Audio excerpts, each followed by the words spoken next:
Ça fait peur d'être forcé et obligé de... On parle quand même d'emprisonnement. Pour l'instant, la loi n'est pas passée, mais nous refuserons.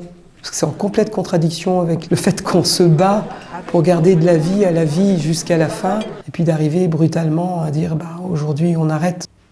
Nous sommes un EHPAD, un établissement d'hébergement personnes âgées dépendantes. Nous accueillons essentiellement des personnes dans la précarité ou à très faibles ressources. Nous avons 69 places, donc 69 personnes âgées avec à peu près 45 salariés. Et nous sommes 10 petites sœurs de 6 nationalités différentes puisque notre congrégation des petites sœurs des pauvres est internationale. Bonjour Madame Martin-Prével. Je vous emmène un peu de visite. Ça fait longtemps que vous êtes dans cette chambre? Depuis 2011, depuis le début du mois d'avril 2000. Le sacrement des malades. Je l'ai bien reçu. Vous l'avez demandé? Je l'ai demandé. Ça m'a pas fait sauter les rivières, mais ça m'a fait du bien. Je suis ici, pas à l'hôpital. Ça prouve qu'on m'aime bien. Et qu'est-ce que vous en pensez de tout ce qui se passe en ce moment? Je pense que ça ressemble qu'on veut se débarrasser des personnes âgées. On vit trop longtemps pour certains, je pense. Est-ce que vous souffrez? Je souffre, mais une souffrance allégée, parce que j'ai des tas de choses qui m'aident à supporter, parce que je suis atteinte de fibromyalgie, et que depuis le début des années 2000, même avant, je trimballe ce paquet qui est insoignable. On ne sait pas comment en faire. Vous auriez eu le droit d'avoir recours? D'avoir recours, mais j'ai pas du tout envie. Pour moi, je prends un chemin pas facile. Des jours, il y a des cailloux qui se détachent, d'autres jours, il y a des ornières, on se tord les jambes. Mais je marche sur cette route-là, et puis quand le terme viendra, il viendra, puis voilà. Moi je vous dis, je pense que le message que cette loi envoie, c'est qu'il faut l'appliquer, ou je sais pas quel moyen, pour arrêter de dépenser de l'argent sur des gens qui ne valent plus rien. Aux yeux de la société, on ne vaut plus rien. Mais on a la vie. Elle nous a été donnée à la naissance et elle nous sera donnée à la mort quand le moment sera venu.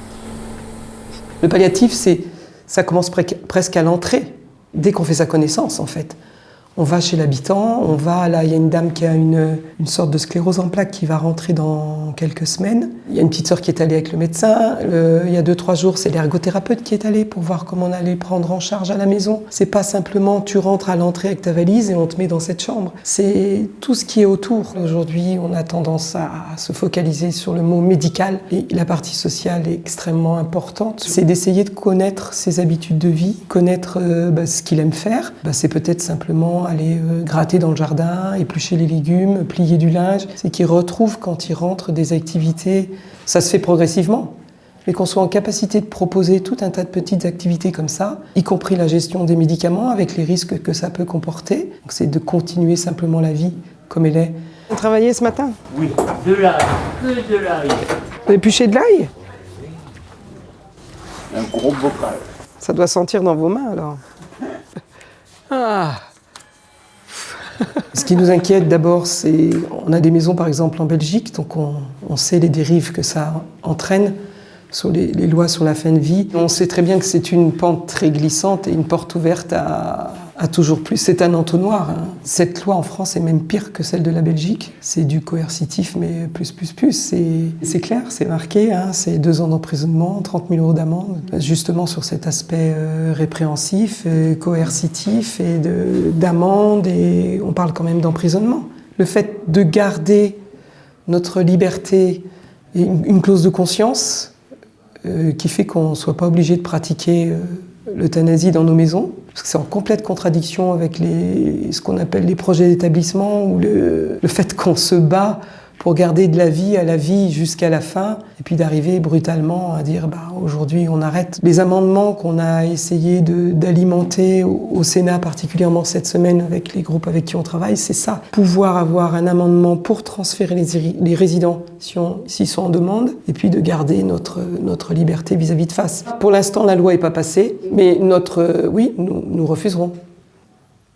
On va batailler. La France est un pays très procédurier. C'est déjà compliqué de vivre au jour le jour en France, dans les EHPAD, dans tout ce qui est social et médico-social. On fera tout pour rester. On prendra peut-être des risques, j'en sais rien. Ça fait peur.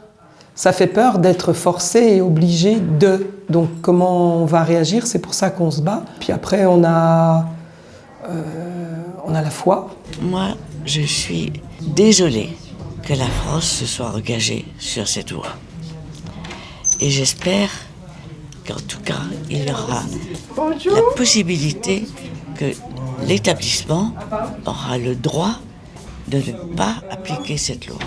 D'ailleurs, moi, j'ai rédigé mes directives anticipées et j'ai vraiment demandé que je sois accompagnée autant que je puisse l'être, même si c'est nécessaire d'entrer dans des soins palliatifs, comme quand le temps viendra. C'est une atmosphère particulière qui est bienveillante. Moi, je suis entrée ici il y a 3 ans, parce que mon mari est mort juste 1 an avant que je rentre ici. Je sais que c'est jusqu'à la fin de mes jours, mais je sais que cette voie de vie, elle se passera bien ici. Parce que on est accompagné, même si on est dans la souffrance. Mais c'est vrai que l'accompagnement des petites sœurs, c'est une sorte je dirais pas de garantie, mais enfin, c'est un peu ça, que les derniers moments seront paisibles. C'est qu'il y a un autre choix. Ce sont les soins palliatifs. Mon mari a été décédé il y a 4 ans et il souffrait beaucoup d'un cancer de l'estomac parce qu'il perdait son sang tout le temps. À un moment donné, avec l'équipe des médecins, on a réfléchi et c'est eux qui ont pris la décision. Dieu merci, ils l'ont prise eux et c'est pour ça que c'est important que les médecins puissent prendre la bonne décision de le mettre en soins palliatifs et de ne pas le faire souffrir de recherches encore qui auraient mené à quoi. Et c'est une des raisons pourquoi je voulais rentrer ici. Et j'en avais parlé avec mon mari, il y avait des années. Et j'avais oublié. Et puis quand le moment s'est présenté et que c'est revenu à mon esprit, et j'ai fait une demande. Et par bonheur, il y avait une place. J'ai pu l'avoir dans les 3 mois. Qui n'a jamais pensé je sers à rien, ce qu'elle vaut ma vie, de la lassitude, de la fatigue, de l'envie de mourir, qu'il n'a jamais exprimé. A fortiori quand on est malade. Combien il y a de demandes sur le nombre total de milliers de personnes âgées que nous accueillons, combien de demandes d'euthanasie? C'est 0,00000. C'est pour ça que les soins palliatifs, on sait tous que c'est plus ou moins économique, c'est une question de sous, ça coûte cher. Autrement, ça serait développé depuis longtemps. Je pense qu'on a plus ou moins tous des exemples dans nos familles de parents qui ont vécu à l'hôpital des choses difficiles.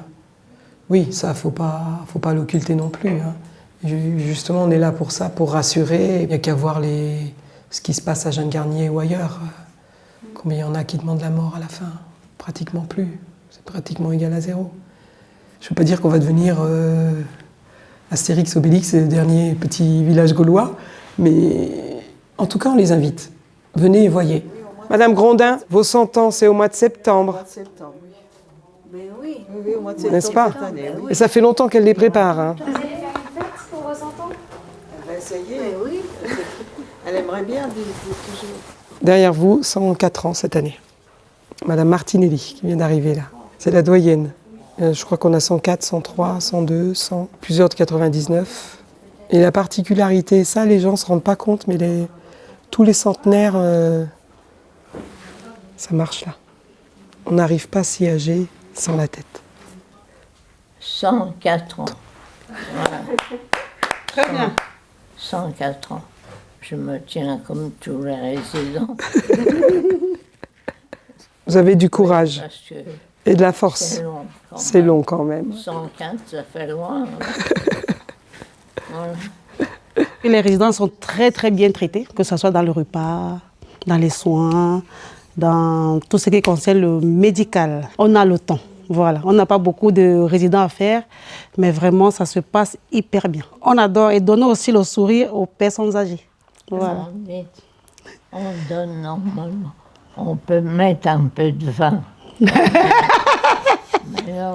non, parce qu'on a... Et c'est aussi un sujet qui a fait l'objet de réunions avec eux sur les directives anticipées, sur la personne de confiance, sur l'accompagnement en fin de vie.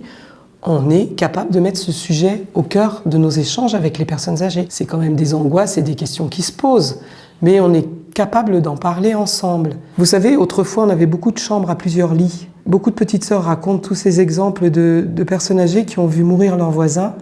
Comment il est mort? Et il n'est pas rare de voir une personne âgée le lendemain aller voir la petite sœur où je suis rassurée, j'ai vu comment ça se passait, maintenant c'est bon, je suis tranquille. Ça c'est vrai, on le touche du doigt et on le vit constamment. Je pense à une dame hier qui a eu le sacrement des malades, qui en a parlé. Et elle a dit, j'aimerais bien qu'il y ait une petite sœur un peu plus à côté de moi de temps en temps.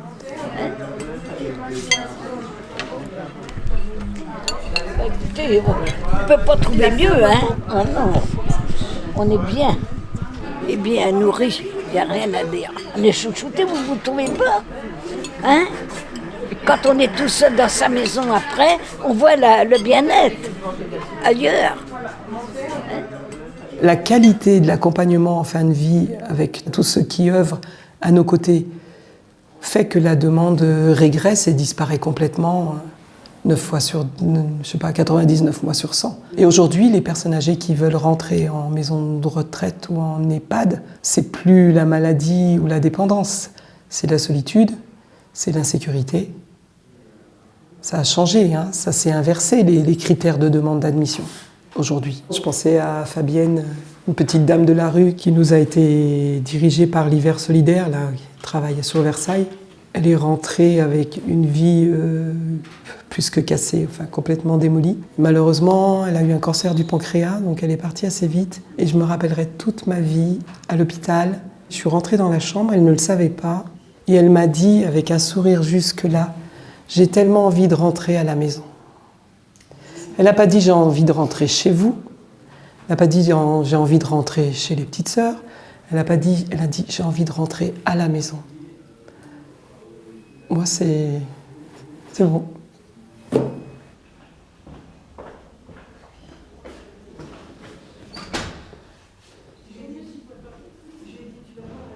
Pour moi, c'est pas évident, non. Mais je reconnais, par comparaison, sans avoir été ailleurs, mais avoir des amis ailleurs, ici, c'est mieux qu'ailleurs. Pour vous, c'est que ça a été quand même brutal l'arrivée. Je n'ai pas choisi. Elle n'a pas choisi et elle n'a pas pu rentrer chez elle. J'avais adapté mon appartement pour y rester. J'ai eu une sorte d'accident en pleine nuit à 3h du matin. Je me suis retrouvée pratiquement paralysée, ne bougeant plus. Je me suis retrouvée pendant 6 mois à peu près, opérée plusieurs fois, enfin, etc. Pour venir ici, mais je ne cache pas que c'est très difficile. Où je reconnais que j'ai beaucoup pleuré. Il y a beaucoup de marques d'amour. L'année dernière, le jour de mon anniversaire, le matin de mon anniversaire à 8h30, on est arrivé en dansant, l'une en dansant avec la main derrière le dos. Puis tout d'un coup, on sort un gros sac, puis on sort du sac un paquet, puis un deuxième paquet, puis un troisième paquet pour me souhaiter mon anniversaire. J'avoue que j'en ai pleuré parce que j'en pleure encore, parce que je ne m'attendais pas. Je n'ai pas l'impression de le mériter. Ça prouve qu'il y a beaucoup d'amour. Il faudrait des soins palliatifs un peu partout. On s'aperçoit bien que dès qu'il y a une prise en charge médicale, paramédicale, familiale, bénévole autour, on fait descendre le curseur de la demande d'avoir une mort imminente ou voilà, des projets de suicide assisté. Enfin, voilà. Moi, personnellement, mes beaux-parents viennent de rentrer dans un EHPAD il y a 2 mois. la prise en charge ne sera pas la même. Ça, je suis sûre. Parce que je côtoie déjà, je suis confrontée à certaines prises de décision médicales au sein de cet EHPAD et leur fin de vie ne sera pas la même qu'ici, ça c'est sûr. Parce que je pense que même si on n'est pas un établissement catholique, on peut tout à fait, La seule chose, c'est qu'il faut se donner les moyens. On voit bien la différence de prise en charge du résident au niveau soignant. Quand on regarde les effectifs d'ici, qu'on va regarder les effectifs d'ailleurs. J'ai fait de l'hospitalier, et que dans l'hospitalier, on n'a pas le même contexte non plus. On est peut-être moins à l'écoute de ce que les patients souhaitent. Parce qu'il y a tout un contexte, il y a un contexte de vie de service, il y a un contexte médecin, voilà. Là, on prend le temps pour tout. Donc obligatoirement, on prend le temps pour la mort aussi. Le but, c'est que chaque résident paye son mois en totalité. Mais le prix d'hébergement est confidentiel et personnel. Il n'y en a aucun qui paye la même chose. Et ce n'est pas le plus riche qui paye pour le plus pauvre. Ça, je leur sors de la tête tout de suite. Ça va de 0 à celui qui peut aller jusqu'au bout du prix de journée qui est fixé par arrêté départemental dans les établissements. Mais c'est très rare qu'on ait des personnes âgées qui payent la totalité. Donc on complète avec les dons et les legs et les quêtes en supermarché. On vit beaucoup de ça. Voilà. Et Monsieur Ventourou, félicitations pour votre participation samedi. Hein. J'ai le film, j'ai la vidéo. Oui, ma fille aussi m'a filmé. Elle vous a montré? Oui. C'était chouette, Je suis vraiment. content. Vous nous avez émus. Eh bien, c'est bien. Qu'est-ce que vous aviez fait? Du piano fictif. Oui, on reconstituait sur la musique classique et était habillé avec la haute forme et tout, et au piano. Faire semblant de jouer du Vivaldi. Non, c'était chouette. Merci beaucoup. Ça m'a fait plaisir. Voilà, Samuel est notre kiné, ils sont 2 kinés et vous êtes là tous les matins. Tous les matins. Je n'y arrive pas, je suis complètement mort. Je n'ai plus de force du tout. Je vivais en province et mes enfants sont à Versailles, alors j'ai demandé à remonter. Et je voulais pas rester là-bas tout seul. Vous avez pas mal aux genoux? Ah non. Parfait. J'ai mal au ventre. Encore 5 minutes et après on marche, d'accord? Si j'y arrive, je veux bien, mais c'est pas de la mauvaise volonté. Vous avez essayé, hein. je vais vous aider. Tranquillement, regardez devant vous. Très bien. Oui, qu'elles vous tiennent vos jambes. Ça tourne. Asseyez-vous pour souffler un peu. Demain, on en fera 2. Aujourd'hui, on en fera 2. On y retourne? Je sais pas. Allez. Courage. C'est bien. Restez un peu debout.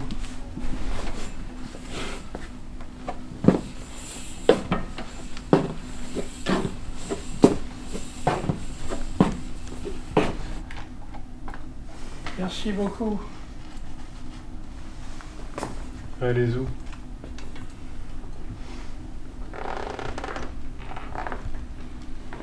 Au revoir.